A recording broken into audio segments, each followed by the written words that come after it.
Basically, I failed to go to a meeting one night and they elected the president. So I've learned you better attend and if you want to defend yourself. But I found there are two major things about this that bother me. I love trees, I love nature. I've really not come out here all that much in my life in the years I've lived here in Manchester. But I found there's other things that offend me greatly, and there's two of them. One is an extreme waste of money, and the other one is the total disregard for the powers over TDEC and the park system in actually listening to the people. They put out a notice that gives you 2 weeks or 30 days to give input, and then they don't really listen to you. It's been astonishing to me that I've talked with hundreds of people here in Crawford County and Manchester, hundreds. I've not found one person ever that says the state's justified in doing that, the bridge is needed, it's a good place to spend $10 million. I think it's a terrible place to spend $10 million. We had a meeting with TDEC and TDOT engineers in January, and I asked Mike Robertson, who's the head of TDEC, head of the park system, I'm sorry, he's the director of the park system. I said, well, who is it at Old Stone Fort or in your marketing team that looks at the assets of the park and says, wow, this is a jewel. People naturally are using this. They're gravitating to this. They love it, right? He said, we don't have anybody that does that. He says, we have a team of people that develops a plan, an overall marketing plan for the whole park system.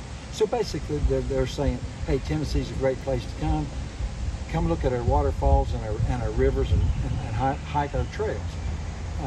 But I said, well, it's interesting to me, there's not even a sign out here that says, look at this remarkable 118-year-old bridge that has a rich history. No sign whatsoever. They don't promote this in any way other than the city and the park. They always took a nice picture of it and put it in their brochures. They used it for that. But they never marketed it in any way. I've been a business person my whole life. I see the asset here. This is worth several $1 million right here. So they're not only going to spend $10 million to move it and tear it down, they're going to lose $2, $3, $4 million in the asset that it is now. Yeah. There was a tourist that was walking by, and I just kind of said, hey, this thing's in danger, and he was absolutely flabbergasted. Oh yeah, everybody I've talked to that's walked this bridge, none of them have known that they are going to tear the bridge down. You say 10 million, I've heard 8 million. Okay. Where's well, your numbers? They started out at 3.5 million, then they went to 5 million, and the very night they had a meeting here in town, they changed from 5 million to 8.5 million. Well, we continue to have inflation. We almost always have cost overruns. I would guess 12 or 15 million when it comes down to the real dollars. But if you'll let me break that down a minute, because I love these numbers. I mean, it's absurd.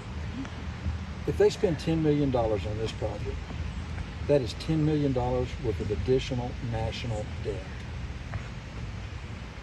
And we pay 3.5% to 4.5% to Japan, China, and other stakeholders, even America. It might be part of my retirement plan for all I know. But if you take $10 million and you pay the average of 4% interest on it, which we're doing, that's $400,000 a year to have a bridge that nobody needs and nobody wants. That $400,000 a year breaks down, divided by 365, it breaks down to $1,095 a day for a bridge that possibly 25 vehicles a day would cross. That's like having a toll bridge and it's $44 to go here. Oh, you're leaving today? It's another $44 to leave. It's absolutely an absurd use of money. And that's a political issue, which our representatives recognize. Rush Bricken is our representative for the state. Janice Bowling is our senator for the state. They both support this so strongly. They attend our board meetings. They have talked and talked and talked with David Sawyers, head of TDEC, and others, to try to convince them, you've got 100% of the people in Coffee County and Manchester that do not want this project.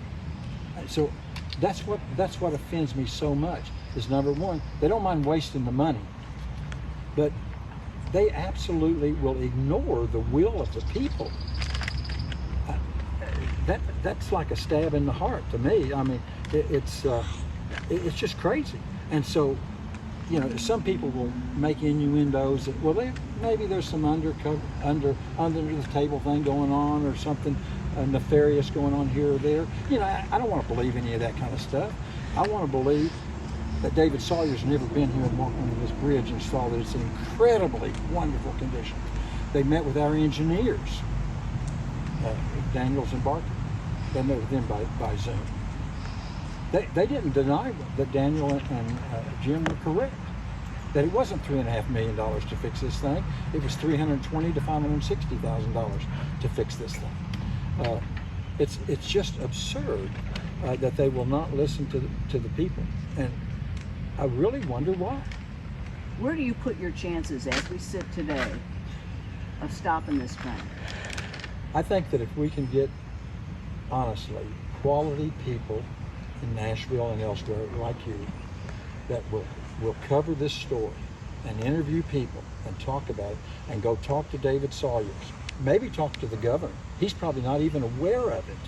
And I've written 8 registered letters. I know other people have written registered letters.